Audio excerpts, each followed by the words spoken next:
Boa tarde, pessoal. Mais uma aula de matemática e hoje será vivenciado com vocês distância entre dois pontos e ponto médio. Começo com o plano cartesiano. Plano cartesiano, eu acredito que vocês já devem ter alguma familiaridade com esse assunto, até porque já estudaram em séries anteriores, inclusive no ensino fundamental. Mas qual é a definição geral de um plano cartesiano? Ele é o quê? Ele é um plano que contém dois eixos perpendiculares entre si, tendo a origem em comum no ponto O, certo? E aí, veja, um exemplo aqui de um plano cartesiano, Você vê aí que são duas retas perpendiculares, E essas retas perpendiculares, todo mundo já sabe que formam um ângulo de 90 graus, Por isso que elas são perpendiculares. E aí você vê o seguinte, a origem do ponto O está ali, que é o ponto 0 e 0. Esse x é chamado de eixo das abscissas. O y é conhecido como eixo das ordenadas. E aí, veja, existem 4 regiões desse plano cartesiano que você não pode esquecer.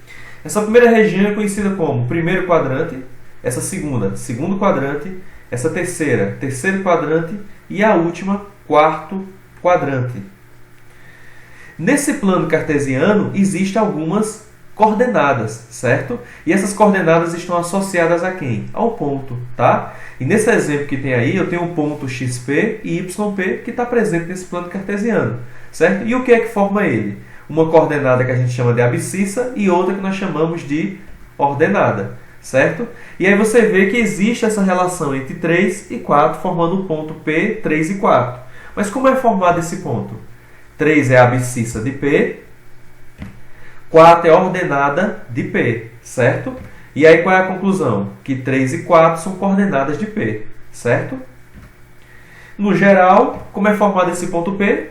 Por x e y, que é um par ordenado. Tranquilo? Nesse plano também existem alguns sinais que tem a ver com quais são as coordenadas que você está usando e a localização dela, certo? Por exemplo, aí onde está sendo sinalizado, qualquer ponto que tiver nesse primeiro quadrante, tá? Você vai perceber que o x ele é o quê? O x é positivo e o y também é positivo, certo? Qualquer ponto que tiver no segundo quadrante, você vai perceber que o x é negativo e o y é positivo. Qualquer ponto que tiver no terceiro quadrante, você vai perceber que ambos são negativos, tanto a coordenada de x como a coordenada de y. E qualquer ponto que tiver no quarto quadrante, você vai notar que o x é positivo e que o y é negativo. Tranquilo? E ali, certo? Além dessas informações, você vê que tem o ponto O ali da origem, que está mesmo ali no centro, certo? Desse plano. Outra informação importante. Qualquer ponto que tiver em cima do eixo das abscissas, você vai notar que o seu y vale 0. Então vai ser x e 0. O valor do x e o 0 vai ser um ponto. Por exemplo, vamos supor que eu queira saber que ponto é esse que está aqui, onde eu estou apontando o mouse. Aqui seria quem? 3 e 0. Ou seja, o y é 0 e o valor que vai ser colocado aí é justamente onde está marcando o ponto no eixo x. Ou seja, 3. Seria 3 e 0. Sempre qualquer ponto que tiver em cima do eixo x vai ser o valor do x, o ponto vai ser o valor do x e o 0. Por isso que ele fala que y é igual a 0. De maneira análoga, qualquer ponto que tiver em cima do eixo das ordenadas, o x vai valer 0, certo? Então, por exemplo, vamos supor que aqui seja 3. Aí, se eu perguntasse a você qual é o ponto que está aqui, seria 0 e 3. Tranquilo? Falo também das bissetrizes dos quadrantes. Isso é importante você saber. Olha só.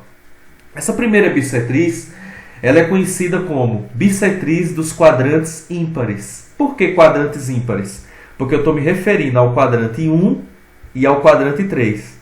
O que acontece na bissetriz dos quadrantes ímpares é que sempre o número da abscissa, certo? Ele é igual à ordenada, certo?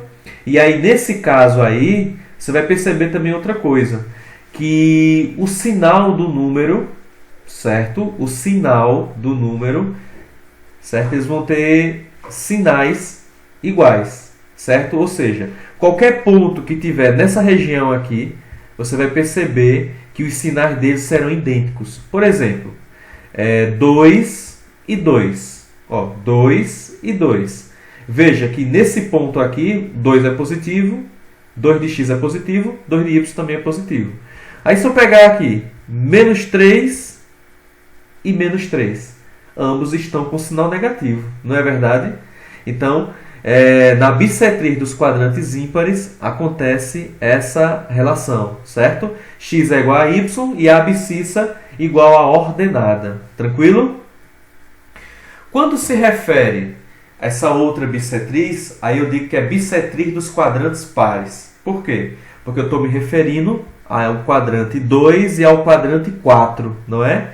E uma característica específica dessa bissetriz dos quadrantes pares, né, que é a segunda e a quarta, é que x é igual a menos y. Ou seja, sempre o número que está na abscissa ele é igual o valor dele, no caso, menos ordenada. Certo? Então, a abscissa é igual a menos ordenada. Exemplo. Vamos supor que eu tenha aqui o 3. Menos 3, aliás. Menos 3 estará ligado com quem aqui? Com 3. Veja que muda o sinal, né? Menos 3 ligado com 3. Certo? De maneira análoga, aqui também, ó. Vamos supor que eu queira analisar 4 agora. 4 estaria ligado com quem? Com menos 4. Veja essa relação no vale. Então é isso que eu me refiro a bissetriz. Então quais são as duas bissetriz? Bissetriz dos quadrantes ímpares e bissetriz dos quadrantes pares. Tá? Olha só, mas professor, o que seria essa distância entre dois pontos? Então vamos imaginar dois pontos quaisquer, A e B, certo? E aí agora a gente não vai chamar de números essas coordenadas, tá? Eu vou dizer que a coordenada de A é conhecida como XA e YA. E a coordenada de B é XB e YB, certo? E qual seria a distância entre A e B? Seria a distância entre esses dois pontos aqui, certo? E aí veja onde é que isso aí entra e vocês vão entender por que eu falo aqui em Teorema de Pitágoras. Olha só, eu tenho o meu plano cartesiano, certo? Eu tenho aí meu XA e YA. Vejo o ponto A está aqui, né? Ó. XA ligado com YA. E eu tenho B aqui, ó. XB ligado com YB. Tudo bem até aí? Como eu quero calcular a distância, eu quero saber essa distância em linha reta, de A até chegar em B, certo? E olha o que acontece. Montando toda a estrutura, eu sou obrigado a colocar um ponto C aqui, certo? E aí veja, que figura geométrica eu consegui formar ali? Um triângulo retângulo. E quando se fala em triângulo retângulo, acredito que vem na cabeça de vocês o famoso Teorema de Pitágoras. Certo? O que é que o Teorema de Pitágoras relaciona? Ele relaciona a hipotenusa com os catetos, né? Relembrando, o que é que Pitágoras diz? Que o quadrado da hipotenusa é igual à soma dos quadrados dos catetos, não é verdade? Deixa eu revisar isso aqui com vocês, ó, rapidinho. Veja, em qualquer triângulo retângulo, não vai ficar bem perfeito não, porque é ruim de escrever utilizando o mouse. Olha só. Vamos supor que eu tenho um triângulo retângulo aqui com ângulo de 90 graus aqui em C. Aqui é o C, aqui é o A e aqui é o B, beleza? Geralmente, no triângulo retângulo, quem é a hipotenusa? É o maior lado. Eu vou chamar essa hipotenusa de Azinho, certo? E aqui eu vou chamar de B e aqui de C. Eu falei que a hipotenusa é o maior lado, né, do triângulo retângulo. E quem são os outros dois lados? Catetos. Sempre a hipotenusa está oposta ao ângulo 90 graus. O Teorema de Pitágoras diz assim, que o quadrado da hipotenusa é igual à soma dos quadrados dos catetos. Então, o quadrado de B e o quadrado de C, certo?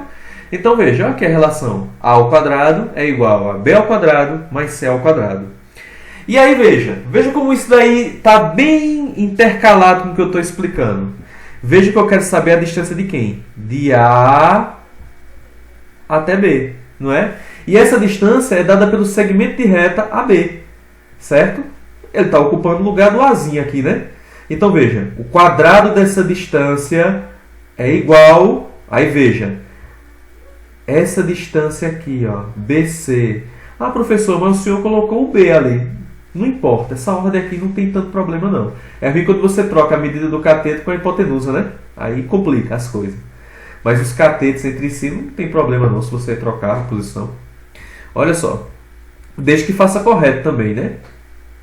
Depende da situação. Olha, BC, certo? É o segmento de reta que vai de B até C, certo? Isso aqui é o quê? É uma distância, tá? E aí eu estou dizendo que é BC ao quadrado e, de maneira análoga, AC ao quadrado. Veja se não entra aqui o teorema de Pitágoras. E aí, nesse sentido, o que é que a gente sabe? Que se eu quero calcular a distância de A para B, B para C, é só eu fazer B menos C. Se eu perguntasse a vocês, vamos supor que aqui eu tenho a placa de 10 km e aqui eu tenho a placa de 5 km. A distância de C para chegar em B é 5. Por quê? Porque 10, o final, menos o inicial, que é 5, dá 5. Não é verdade? E isso vai fazer vocês fazerem uma relação que eu vou colocar aqui agora. XB menos XA. Certo? Quem é XB? XB é isso aqui, ó. É essa coordenada de B. E quem é XA? É a coordenada de C que está aqui e que também é a mesma de A. Certo? Então, XB menos XA ao quadrado. Certo? Veja que eu substituí o B por isso daqui. Mais, ó, de maneira análoga, se eu fosse calcular a distância de A até C ou de C até A, faria a mesma coisa. Ó. YB, que é essa mesma coordenada de C que está aqui, ó, que é o YB, certo? Menos o Y do A, ó, que é essa mesma aqui, ó, certo? Na verdade, ó, essa distância que vai daqui para cá, certo? É essa mesma distância que vai daqui para cá. Por isso que o AC deve ser substituído por YB menos YA, certo? De maneira análoga, essa distância que vai do C para o B é a mesma distância de XB menos XA, não muda nada. E por isso que nós fizemos essa relação. Então, AB ao quadrado é igual a XB menos XA ao quadrado, mais YB menos YA elevado ao quadrado, certo? E daí sai essa relação, que AB, ou seja, a distância de AB é igual a quem? A raiz quadrada de XB menos XA ao quadrado, mais YB menos YA ao quadrado. Professor, e por que o senhor fez isso? Se você tem o primeiro membro de uma equação elevado ao quadrado, o que é que você faz com o segundo membro? Você tira a raiz, certo? Tira o quadrado do primeiro termo, né? E tira a raiz quadrada de tudo que está no segundo membro. Por isso que vale essa fórmula. Tranquilo? Olha só, uma outra informação importante. Em algum livro de matemática, você vai ver o AB com esse formato aí mesmo. Mas em muitas e muitas situações, lá vai estar, sabe o quê? Um D e o A e o B aqui embaixo.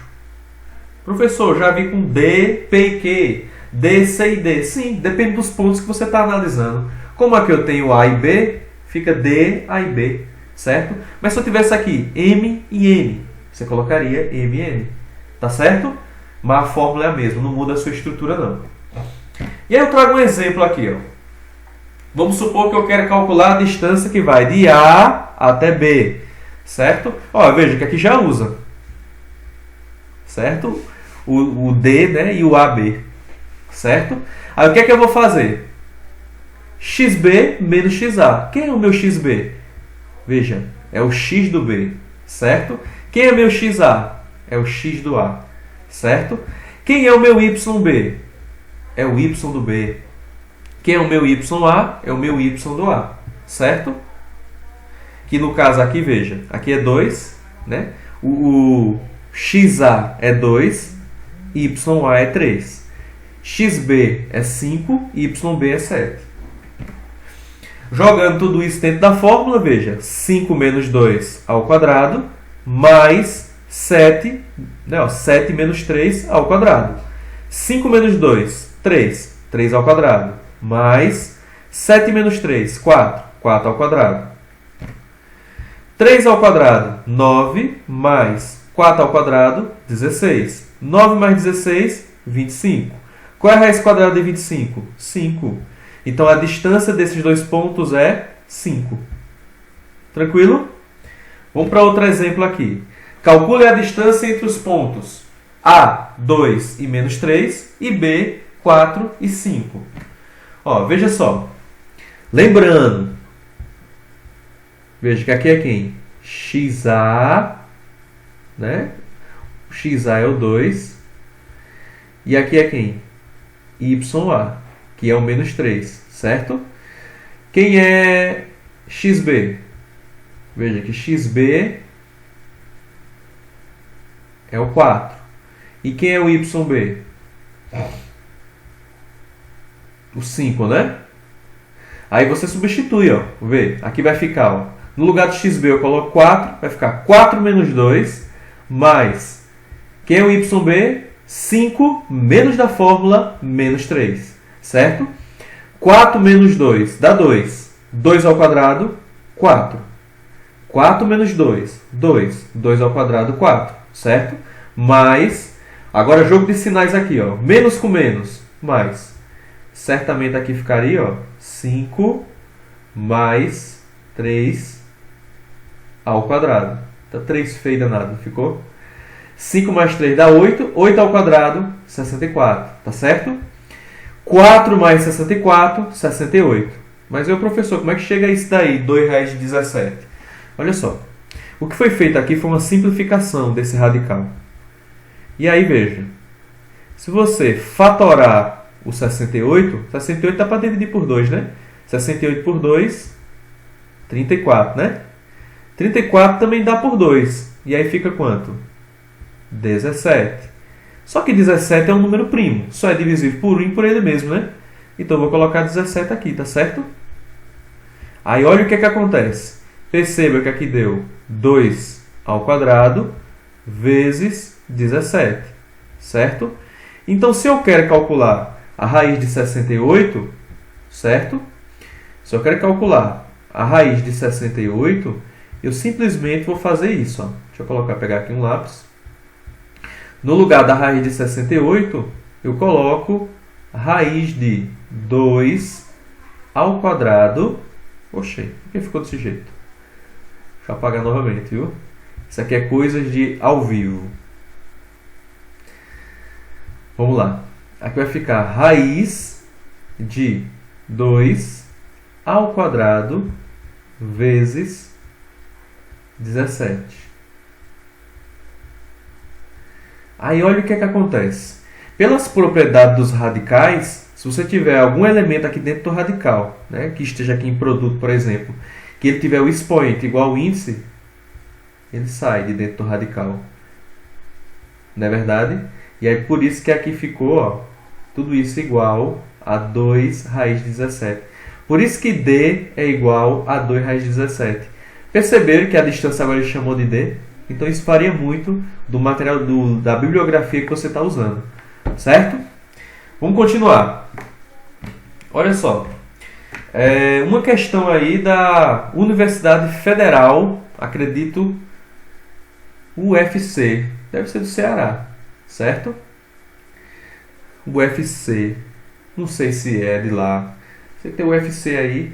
Mas olha só, mas o Universidade Federal do Ceará seria UFCE, né? E não é. Certo? Então deve ser de outra localidade. Depois que eu descobri, eu passo para vocês. Olha, se o triângulo de vértice nos pontos A, 0, 0, B, 3 e 1 e C, 2 e K é retângulo em B, veja, o ângulo de 90 graus está aqui no B. Então, qual é o valor do K que atende a essa condição? Veja só. Se a gente sabe que o Teorema de Pitágoras ele é aplicado ao triângulo retângulo, nós usamos ele para fazer a dedução da fórmula. Então você pode usar quase aqui a mesma ideia para responder essa questão, certo? Para descobrir o valor desse K e para que ele atenda a essa condição. Então, um primeiro caso que a gente pode fazer aqui, nesse caso, é o seguinte, ó, presta atenção. A distância de A para C, eu vou calcular. E aí eu vou perceber que aqui, vamos fazer direto, ver se vocês pegaram. 2 menos 0 e K menos 0, certo? Olha o que acontece aqui, outra coisa importante. Porque vocês devem estar perguntando, professor, por que essa tem ao quadrado e a outra era a raiz? Ele simplesmente eliminou a raiz aqui. Ele pegou, certo? Porque se você pegar a fórmula anterior, você vê que é assim, né? Ó, é distância de AC é igual a raiz quadrada, né? A raiz quadrada de quem? Da distância de AB, né? Ao quadrado. Não é assim? Mais a distância de DBC, né? Deixa eu colocar aqui. Eita, esse negócio atrapalha, viu, pessoal? Mas eu acredito que vocês estão compreendendo. Tem que arrumar um lápis para cá. Enfim, pessoal, olha. Aí o que foi que ele fez? Ele pegou o primeiro membro e o segundo membro, certo? E elevou ao quadrado. Ele elevou ao quadrado, esse daqui terminou se transformando nesse. Certo? E esse outro daqui, quando ele elevou tudo isso aqui ao quadrado, a raiz morreu, saiu. Aí só sobrou os termos de dentro. Isso também faz parte das propriedades dos radicais. Beleza? E aí se eu sei que a distância de A para C, certo, ele se comporta dessa forma, ou seja, 2 menos 0, certo? Ou seja, xc aqui no caso seria, né? xc menos xa, ou seja, 2 menos 0 ao quadrado, mais k menos 0 ao quadrado, certo? Tudo isso seria igual a quem? A DAB. Aí você pega agora a distância que vai de A para B, ou seja, ó, o x agora, ó como é interessante, 3 menos 0 ao quadrado, mais, vê o y agora, ó, 1 menos 0 ao quadrado, certo? E agora você vai calcular a distância de BC. Foque nesses dois pontos aqui agora, ó. Então será quem? 3 menos 2 ao quadrado, mais 1 menos k ao quadrado, certo? Aí daqui a gente já percebe o quê? Que aqui fica, ó. Aqui vai ficar, deixa eu pegar aqui a borracha.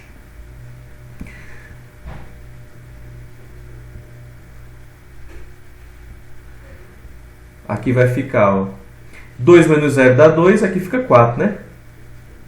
Mais k menos 0 dá k ao quadrado, não é isso?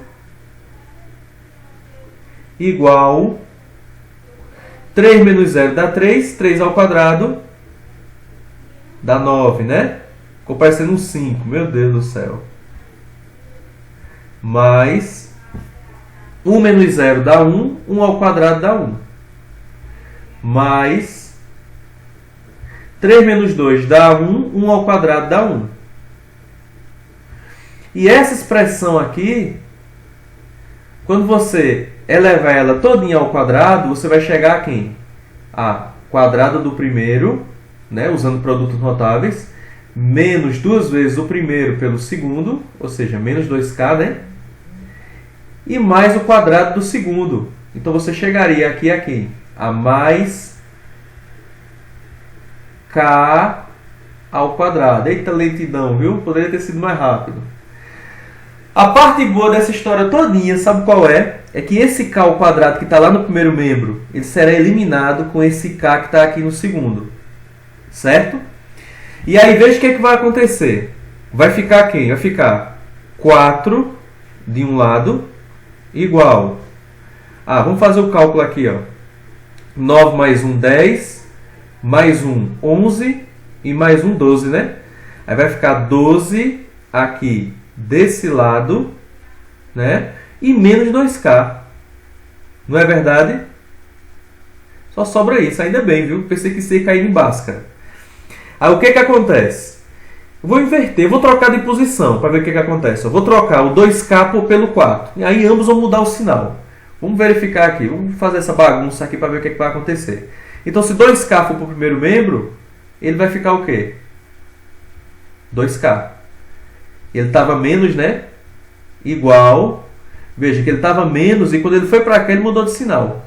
O meu amigo 12 permanece na mesma posição. Mas aí veja, ele agora tem um companheiro, que é o 4, né? Que estava no primeiro membro, ele é mais e virou menos, né? Lembrando que eu troquei com 2k. Tá explicado, né, pessoal? Porque 12 menos 4 dá quanto? Não dá 8? Aí a gente chega nesse 8 aqui, ó. Certo? E o 2K é esse 2K aqui.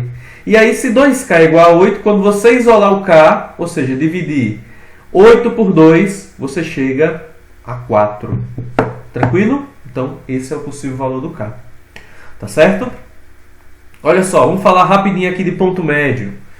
Vê só, a gente sabe que um ponto M, por exemplo, ele pode pegar o segmento AB, que a gente calculou a distância agora há pouco, e dividir, ou AC, tanto faz, e dividir em dois segmentos congruentes, ou seja, iguais, né? E aí, veja, e aí vai formar dois segmentos novos, né? AM e MB, certo? As projeções de AMB, nos eixos OX e OY, formam segmentos que mantêm as mesmas relações. Então, o que eu estou querendo dizer é isso aqui, ó. Veja, eu queria calcular a distância que vai de A para B. Beleza. Coloquei um ponto médio aqui no meio. O ponto médio ele dividiu essa distância em dois pedacinhos iguais. Não é verdade? E aí, consequentemente, aqui tem uma coordenada. Uma coordenada que agora é quem? XM, né? E outra coordenada que é YM. Formando que ponto? XM e YM, né? Formando o ponto M. Não é verdade? E aí as mesmas relações que vocês usaram para A e para B, ela vale para você também trabalhar com esse M. Mas, em específico, para trabalhar com ponto médio, é um processo bem mais prático, né? Se eu pedir para calcular o ponto médio de um ponto, vocês vão ver que é um negócio muito fácil, nem envolve raiz. Então, se eu quero, por exemplo, calcular o valor de XM, simplesmente eu vou pegar a minha coordenada de XA mais a coordenada de XB e vou dividir por 2. Mas por que, professor? Pessoal, vou imaginar aqui que aqui é 10 e que aqui é 2, certo? A distância de 10 para 2 é quanto? Não é 8, por exemplo? Não é? Mas aí vamos em termos de coordenadas. Olha, a distância que vai, se eu fizesse assim, ó, XA mais XB, vamos supor que aqui é 10 e aqui é 2, certo? Se eu fizer 10 mais 2, dá 12. 12 dividido por 2 seria 6, né? Então, logicamente, certo? Esse meu XM, a coordenada dele seria 6. A coordenada de XM, certo? Então, aí, matematicamente, a gente percebe o seguinte, né? Que como aqui é 6, certo? Quando eu vou calcular a distância que vai de 2 para 10, né? Que eu acabei de explicar para vocês como é que calcular a distância entre dois pontos. Se vocês fossem calcular, vocês vão perceber que a distância aqui seria 8, né? E aí, esse ponto médio aqui divide os dois pedacinhos em segmentos iguais. Então, a distância de 2 para 6 é 4 e a distância de 6 para 10 é 4. Certo? Ou seja, um está a distância do outro 8, né? Não é verdade? Mas aí o ponto médio é 6. Tranquilo? E o que vocês acham que faz com o YM? Porque é o seguinte, nós temos a coordenada de XM. E como é que calcularia YM? Tenho certeza que alguns de vocês devem ter dito: ah, professor, a mesma coisa de XM. Certo? Ou seja, se XM é XA mais XB dividido por 2, YM é YA mais YB, não é verdade? Dividido por 2. Certo? E aí vale a mesma relação. Não vou colocar de um ponto aqui uma outra coordenada não, porque a gente vai ter exemplo aqui agora. Então, olha só. As coordenadas do ponto médio do segmento de extremidades A, 5 e menos 2, e B, menos 1 e 4 são, olha só. Deixa eu voltar aqui. Pronto. Ó, perceba o seguinte aí. Que M, o ponto médio é XM e YM, né? E aí, XA mais XB seria quem? 5 mais menos 1 dividido por 2, né? 5 mais menos 1 dá 5 menos 1, né? Que é quanto? 4. E aí, 4 dividido por 2 dá 2. E como é que ficaria YM? Veja, quem é YA? YA é menos 4, certo? Mais YB, certo? No caso, YA é menos 2 mais YB, que é menos 4. YA é menos 2 mais YB, que é menos 4.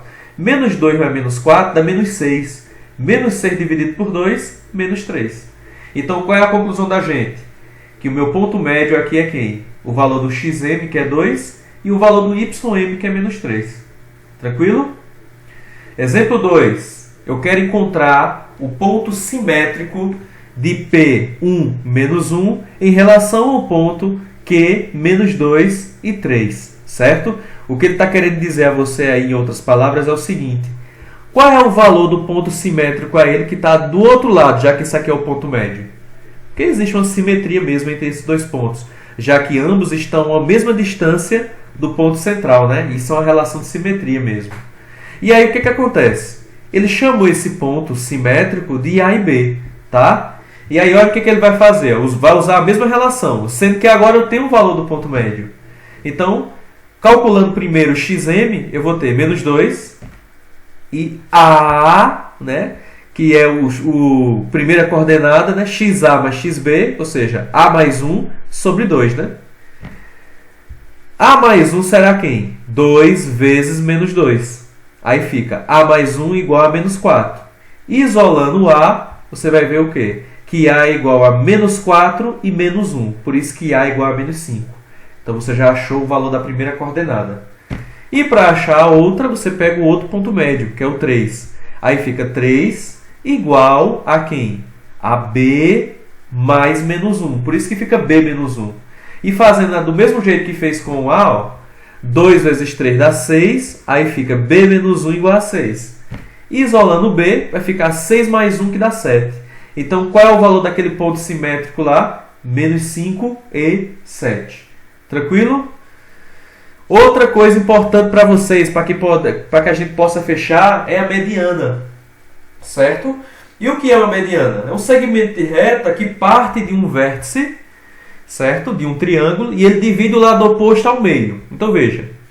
Veja essa primeira mediana aqui, ó. Eu tenho esse ponto aqui, XA e YA, ela partiu daqui do meio, ó. E aí o que aconteceu? Ela formou uma mediana. E ela dividiu o lado oposto a ele em dois segmentos iguais.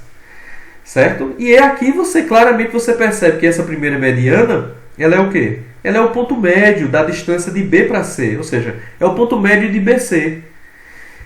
Indo para esse outro vértice, eu traço outra mediana. Uma mediana chamada de M2. Se a primeira foi M1, a segunda é M2. E aí essa segunda mediana, ela também é o ponto médio da distância de A para C. Essa terceira mediana eu chamei de M3. E veja que ela também dividiu aqui em dois segmentos iguais, né? E aí, consequentemente, certo? Você vê que ela é o lado oposto desse vértice aqui. E ela é quem? Ela é o ponto médio da distância que vai de A para B. Tranquilo? E tem um ponto G aí que eu vou perguntar a vocês agora o que seria.